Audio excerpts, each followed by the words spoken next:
Assalamualaikum warahmatullahi wabarakatuh. Pada kesempatan ini kita akan sedikit berdiskusi masalah prinsip dasar perancangan percobaan. Namun sebelumnya kita mesti bersyukur kita diberikan sehat, nikmat iman, nikmat kesempatan sehingga alhamdulillah kita bisa berdiskusi walaupun tidak langsung bertatap muka. Baik teman-teman sekalian, saya berharap di awal kita nikmati, kita coba untuk belajar bersama. Mudah-mudahan apa yang akan kita pelajari, apa yang kita akan diskusikan betul bisa bernilai ibadah. Amin. Teman-teman sekalian, masalah perencanaan percobaan ini merupakan pelajaran awal kita bagaimana belajar perancangan yang selanjutnya. Teman-teman sekalian, bahwa kita ketahui bahwa metode perancangan percobaan sekarang sudah banyak dilakukan di berbagai bidang ilmu, baik itu ilmu eksakta maupun sosial. Nah, untuk kita yang di bidang perikanan, perancangan percobaan ini merupakan sesuatu hal yang sangat penting karena ini berkaitan dengan bagaimana kita melakukan penelitian perikanan yang tentunya insya Allah akan membawa kemajuan di bidang perikanan. Teman-teman sekalian, perancangan percobaan merupakan suatu rancangan yang dibuat mendapatkan informasi yang diperlukan. Tentunya informasi itu akan berhubungan dengan persoalan yang diselidiki. Nah, di sini dalam perancangan percobaan itu langkah-langkahnya sudah lengkap, terus bagaimana peneliti mengumpulkan data sehingga nanti data yang akan dianalisis betul-betul menghasilkan kesimpulan yang cukup objektif, teman-teman. Jadi artinya kalau saya singkat teman-teman, bahwa perancangan percobaan itu bagaimana kita melakukan sebuah riset dengan langkah-langkah yang sistematik sehingga data yang kita peroleh itu betul-betul akurat dan otomatis kesimpulannya juga betul-betul akurat dan objektif. Nah, ada beberapa hal yang harus kita perhatikan dalam perancangan percobaan itu. Dalam ada beberapa langkah penting. Pertama itu adalah bagaimana perencanaan, bagaimana kita membuat planning yang baik, bagaimana kita buat perencanaan yang benar sesuai dengan tujuan daripada yang ingin kita capai. Nah, kemudian ketika perencanaan itu sudah bagus, sudah matang, nah tentunya kita akan melaksanakan yang namanya kegiatan penelitian, eksekusinya di situ, pelaksanaan penelitiannya. Nah, dari pelaksanaan penelitian itu tentunya kita akan bisa mendapatkan berbagai macam data sesuai dengan kebutuhan dan instrumen penelitian kita, dan selanjutnya data kita analisis dengan menggunakan analisis statistik. Teman-teman sekalian, dalam merancang percobaan itu ada 3 hal yang mungkin yang perlu diperhatikan, bahwa bagi dari menyusun planning, terutama saat menyusun planning, bagaimana teman-teman mampu mengkalkulasikan bagaimana waktu, tenaga, dan biaya. Saya ulangi, waktu, tenaga, dan biaya. Nah, teman-teman sekalian, untuk meningkatkan validitas penelitian, ada 3 prinsip dasar yang harus terpenuhi. Yang pertama itu pengulangan, pengacakan, dan pengendalian lokal ya. Nah, teman-teman sekalian, bahwa pengulangan ini fungsinya untuk meningkatkan derajat ketelitian dari data yang akan kita capai.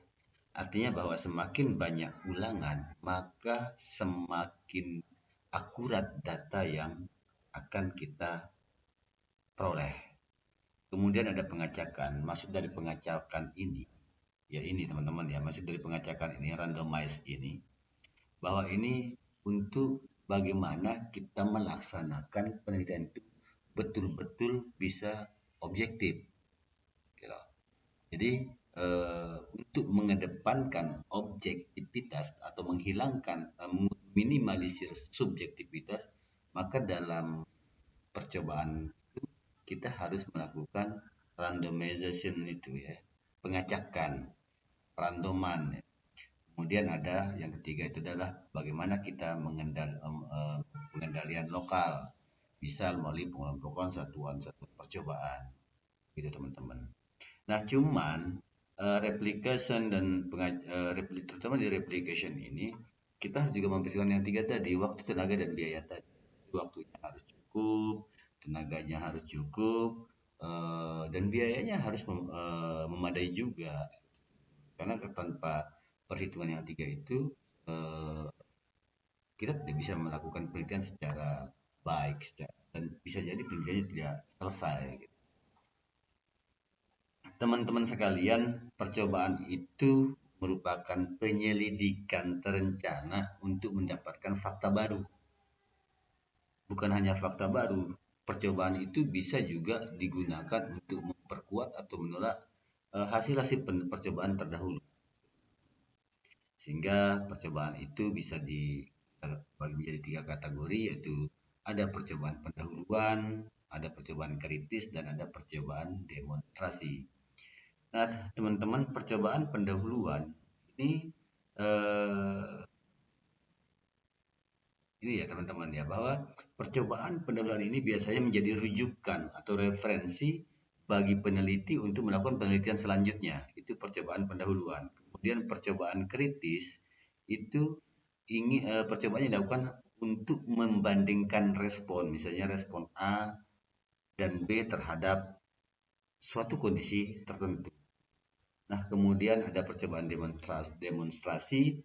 Ini sering dilakukan oleh petugas penyuluh, misalnya ketika ia membandingkan respon suatu perlakuan baru dengan yang sudah berlaku.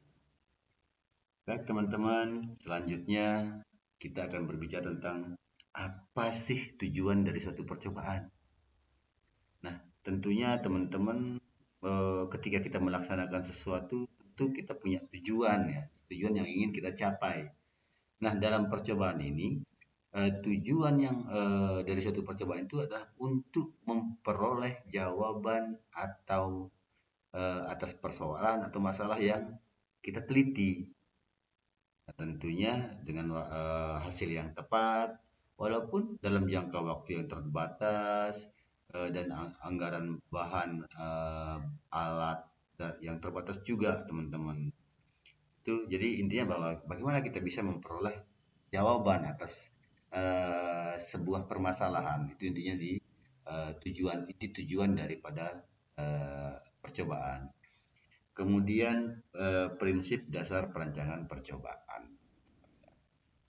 Jadi prinsip dasar perancangan percobaan ini seperti yang saya sampaikan tadi, bahwa ada pengulangan, ada pengacakan, dan ada pengendalian tempat percobaan. Nah, pengulangan ini atau replication ini tujuannya seperti tadi, untuk meningkatkan kualitas data. Semakin banyak ulangan, maka semakin banyak, semakin bagus dari kualitas data yang akan kita analisis. Kemudian pengacakan ini untuk mengedepankan objektivitas, pengendalian tempat percobaan. Yang berikutnya adalah pengendalian tempat percobaan seperti yang kita jelaskan. Nah, jadi dalam saya ingin perlu menjelaskan secara ini ya, secara langsung, ini sebuah diagram, ada jenis, kita melakukan penelitian tentang jenis pengaruh jenis umpan misalnya terhadap hasil tangkapan ikan cakalang.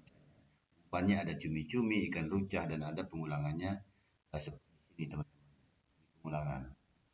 Nah, cumi-cumi ini alat tangkap, di sini alat tangkap jenis tangkap dengan jenis umpan cumi-cumi dan ikan rucah. Nah, cumi-cumi ini yang disebut dengan perlakuan. Cumi-cumi, ikan rucah ini yang disebut dengan apa tadi? Perlakuan. Kemudian U1, U2, dan seterusnya ini juga di ikan ini U1, U2, U3 ini disebut dengan ulangan. Nah, apa U1 itu? U1 itu eh, ini namanya ulangan pertama. Ulangan pertama. Kenapa kita pakai U? Karena biasanya dalam kodifikasi perlakuan itu kita menggunakan simbol, biasanya kita menggunakan huruf awal dari objek itu atau kegiatan itu. Misalkan ini ulangan, kita gunakan huruf U dan itu pakai huruf besar ya. U besar satu. Artinya ulangan pertama. Ulangan pertama itu artinya bahwa kita mengoperasikan alat tangkap dengan umpan cumi-cumi ini pada ulangan pertama. Begitu juga kedua dan seterusnya. Begitu juga dengan ikan rucah. U1 ini kita mengoperasikan alat tangkap itu dengan umpan ikan rucah pada ulangan pertama. Baik teman-teman, mungkin teman-teman bertanya ya, apa sih sesungguhnya, kenapa kita harus mengulang, kenapa dia cumi-cumi, ikan rucah tidak sama-sama satu kali? Nah, fungsi dari ulangan itu ini seperti yang tadi saya sampaikan umumnya untuk meningkatkan kualitas data. Nah, secara rinci di sini bahwa dengan melakukan ulangan, pertama kita bisa ya ini ya, kita bisa menduga ragam dari galat ya, percobaan. Kemudian kita bisa menduga standar errornya dari standar error dari rataan perlakuan, kita juga bisa meningkatkan ketepatan percobaan dan bisa ini dengan fungsi ulangan itu bisa memperluas presisi kesimpulan dari sebuah percobaan. Selanjutnya ada beberapa faktor yang mempengaruhi jumlah ulangan. Yang pertama ada derajat ketelitian, ini ya teman-teman ya. Terus keragaman bahan, alat, media, dan lingkungan percobaan, biaya penelitian yang tersedia. Semakin tinggi derajat ketelitian yang ingin kita capai, maka harus memperbanyak ulangan. Semakin beragam bahan, alat, media, dan lingkungan percobaan, maka harus diperbanyak ulangannya. Nah, kemudian yang menjadi pertimbangan teman-teman dalam melakukan penelitian itu adalah biaya penelitian yang tersedia. Harus disesuaikan. Jangan sampai nanti penelitian sampai tengah, biayanya habis. Baik, teman-teman, bila ada eh, komentar, bila ada pertanyaan, silahkan komen di kolom komentar. Insya Allah nanti kita berdiskusi. Oke, teman-teman. Nah, teman-teman ada pengacakan. Pengacakan adalah proses memasangkan masing-masing level pada tiap faktor dengan acak dalam sebuah percobaan. Nah, ini fungsi pengacakan ini seperti yang saya sampaikan tadi bahwa untuk meningkatkan objektivitas atau begini teman-teman. Agar pengujian kita menjadi sah, maka kita melakukan pengacakan. Supaya galat menjadi independen, maka kita harus mengadakan pengacakan teman-teman. Jadi artinya hal-hal ini tentunya akan mengedepankan objektivitas terhadap masing-masing unit percobaan. Baik teman-teman, saya jelaskan lagi pengendalian tempat percobaan, teman-teman ya.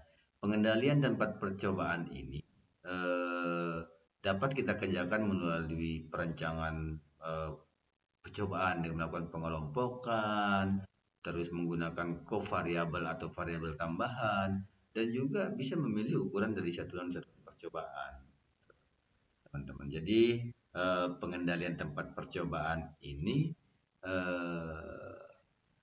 bisa dimaksudkan untuk menentukan perlakuan pada peta percobaan atau mengendalikan keragaman yang muncul akibat heterogenitas daripada kondisi lingkungan. Jadi pada saat ini dimaksudkan kenapa kita harus mengendalikan heterogenitas kondisi lingkungan. Ini dimaksudkan agar pada suatu percobaan objek yang diteliti adalah objek yang homogen. Oke teman-teman, sampai di sini dulu untuk rancangan percobaan ini. Untuk pendahuluannya untuk sesi pertama part 1 bagian 1, kita akan lanjutkan ke bagian pendahuluan 2. Bila ada komentar, bila ada kritik dan saran untuk penyempurnaan channel ini, saya berharap kritik dan saran yang sifatnya membangun. Akhirul kalam, semoga diskusi singkat kita ini bisa bermanfaat. Assalamualaikum warahmatullahi wabarakatuh.